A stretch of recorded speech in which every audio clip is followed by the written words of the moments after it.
Her accomplishments are numerous. Her outstanding work within an education program is impressive. She is a competent thinker, organizer, communicator, and implementer. She very quickly and easily conceptualizes situations, problems, and opportunities. Tamara Daniels has been making a difference on a daily basis over 16 years.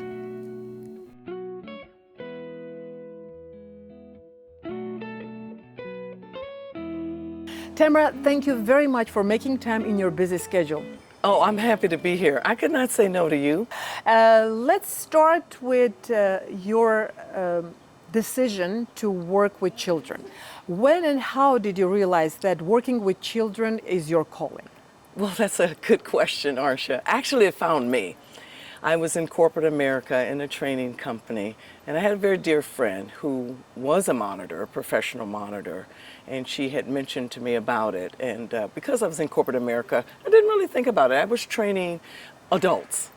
And then what happened was I actually got laid off in 2008, and I went back into deciding I'd better repackage myself. What do I want to do? I have a degree in psychology.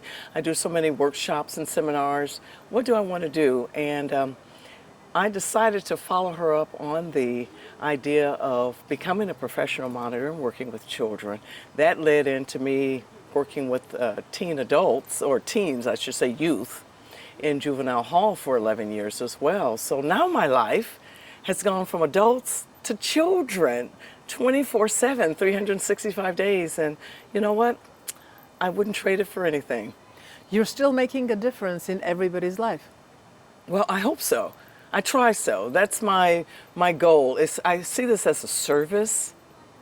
It's not a job. It's not, yes, it's the way you earn your living. But when you're working with families and working with children, that's a service. You are there for them, right? And yes, of course, we'll get into, I'm sure, the protective parts of it and Definitely. how we get there. But I see it as a service, and I enjoy it. I really do. Approximately 50% of marriages end in divorce. What is the current rate of divorces in California? I'm not exactly sure of the actual percentage, but I know that it's high. It's definitely more than 50%, unfortunately, yes. Tamara, maintaining a healthy relationship once spouses divorce is essential for the kids. What's your take on it? Very essential, without a doubt. I think that because now you have two homes, you have two households, you're not together. However, children are going to be shared with you, in all general scenarios. I think that parents need to rinse off and wash off. They need to realize we have to still be a united front when it comes to parenting so that our children have some consistency. We know that consistency is very key to the stability of a child. So you can maintain a healthy relationship by letting the children see you and I civilly parenting, being civil to one another. In some cases you can. We understand that. There are some cases that there are exceptions, of course. There are exceptions, but most cases are not the exception, fortunately. Most cases the rule is we have two homes now, we're not together anymore, but the children should be able to see that we're and at then, least of course, decent. they have to understand, sorry for my interruption, the kid becomes the priority. Exactly. It's not about you, it's about them. And that's the mantra that I would love for parents to adopt when the homes become separated. It's not about me, it's about them.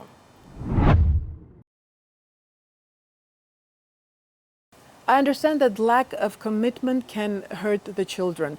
What can you share from your experience? That's a good question, Arsha. Lack of commitment. I think, and from what I've observed, because really opinion doesn't matter here, is that the parents should forge a daily habit to commit whatever they need to commit to, whether it be mental, emotional, attitudinal, whatever they can commit to see to it that those children have a healthy picture of their parents being decent to one another. I mean, the commitment from the court standpoint is that one parent gets so many hours and the other parent has most of the hours. I understand that. This is unusual custody for most breakups. You know, parents just figure it out on their own. But in our family law visitation, it's going to be one parent is going to have sole custody. They're never going to share custody until they go back to court, and that's a whole other story there. But as far as visitation, they're going to have sole custody one parent. The other parent is going to have a minimum amount of hours. So it's kind of a tall order to do all the things you normally would do, co-parenting equally, commitment and so forth, because one only has maybe, 13 hours a week or 4 hours a month. It all depends. But if the two parents can rinse off and wash off whatever it was that brought them to the family court table, and keep in mind that it's not about me, it's about them. Exactly. Then commitment shows up. Right things show up when we start with the right heart. Emotional pain and heartache is difficult to handle. However, co-parenting on a civilized level is best for the kids. What is your recommendation? Yeah, that's a tall order. That is another tall order, because civility is not possible in all types of visitation cases with families, just because of the nature of the background of the case itself. You've got some very severe abusive cases and so forth. So being civil between the two parents may not be, it may be, very abusive background and so forth. So putting them aside.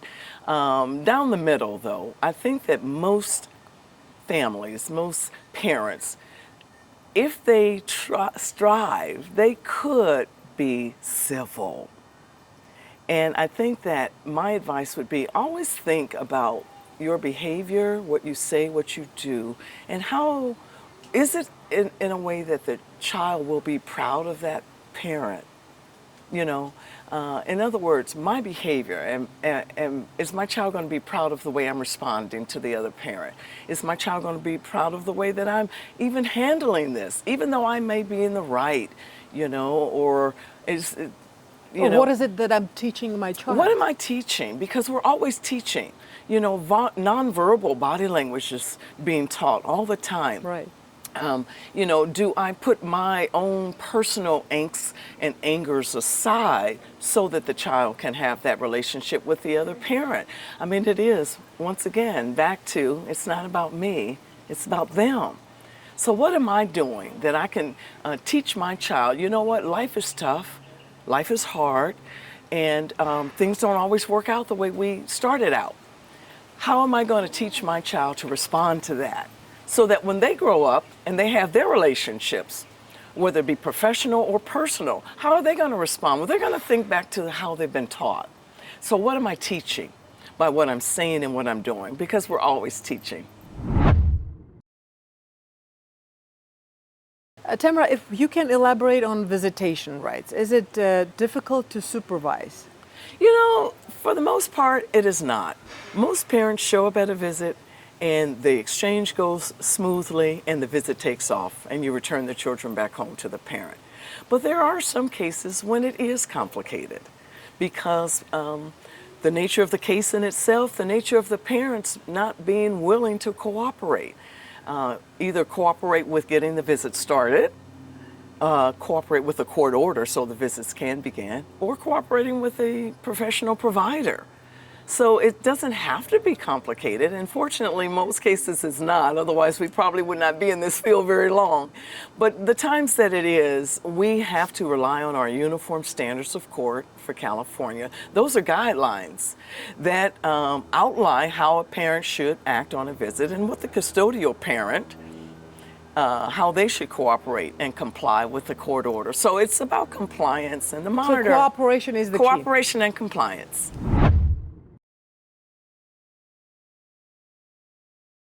Tamara, what would you advise to people who tackle visitation issues?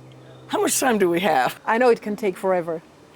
Yes, it can, but not to just advise people, but in my experience, my observation, visitation and visitation rights and all the issues that go along with it, it's not easy.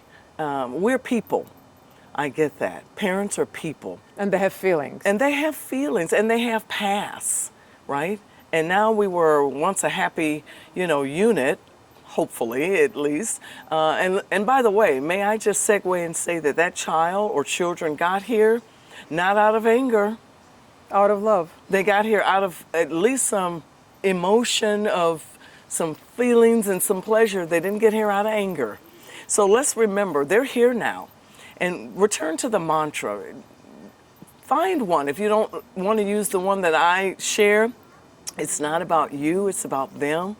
And then it's about, once I make a commitment to myself that it is about them and whatever I can do, say, however I can behave, let that be what I'm teaching them so that when life happens to them, they will also learn how to relate. Because you know what?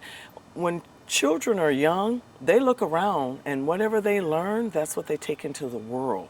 So parents that are facing visitation, cooperate.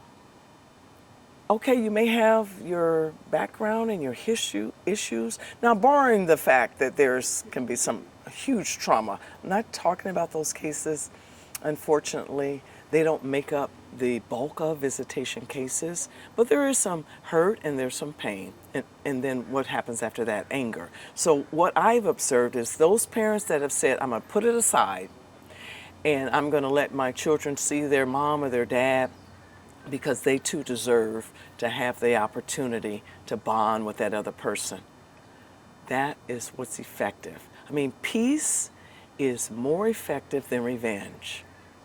I agree. And besides, I think whatever we teach our children, they will pass it on to their children. Exactly. That's the tapestry of the world today.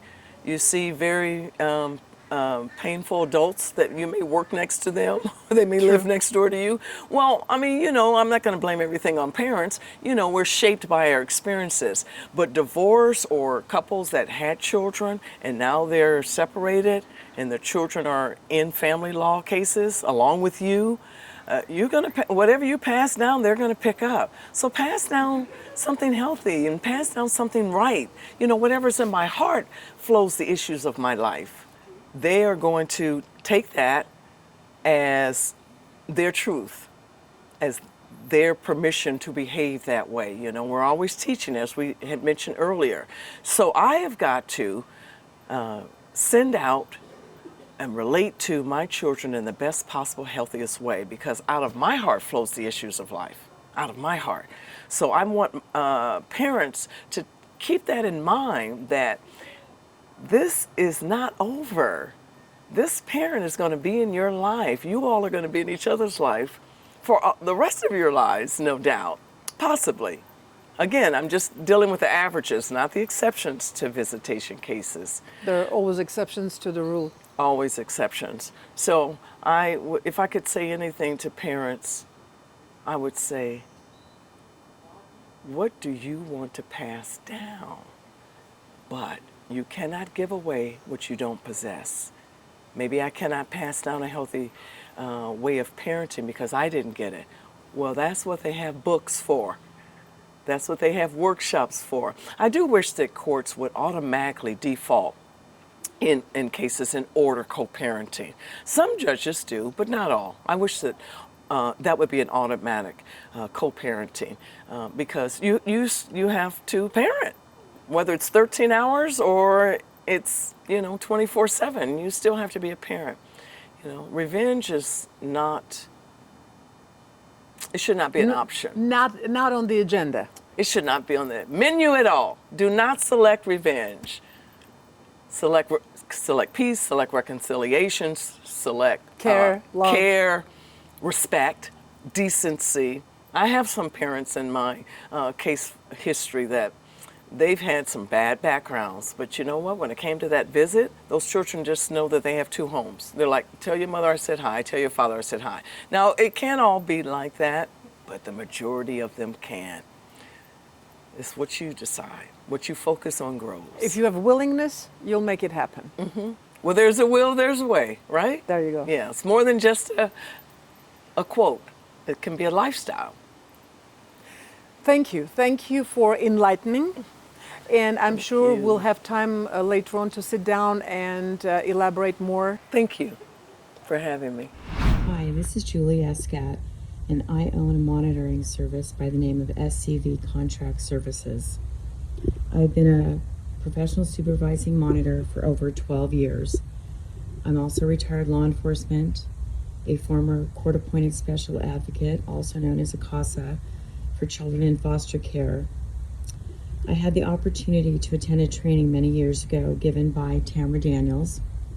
I found her training to be organized, clear, and extremely helpful as a new monitor at that time.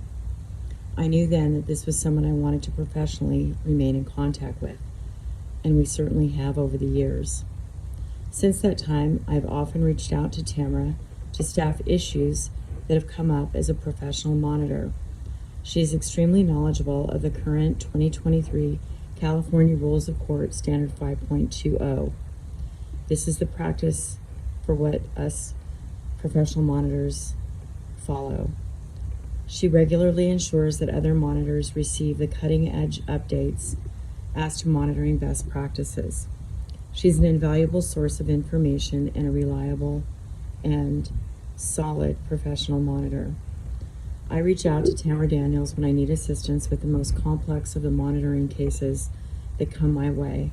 As I know the monitoring she will provide, she will follow the California Rules of Court and the guidelines as set forth by the Supervised Visitation Network, also known as SVN. In short, Tamara Daniels is a qualified teacher in the area of professional monitoring, and she is also a kind and helpful mentor and just an excellent monitor. For advertising on Inside TV, please call 818-653-0199.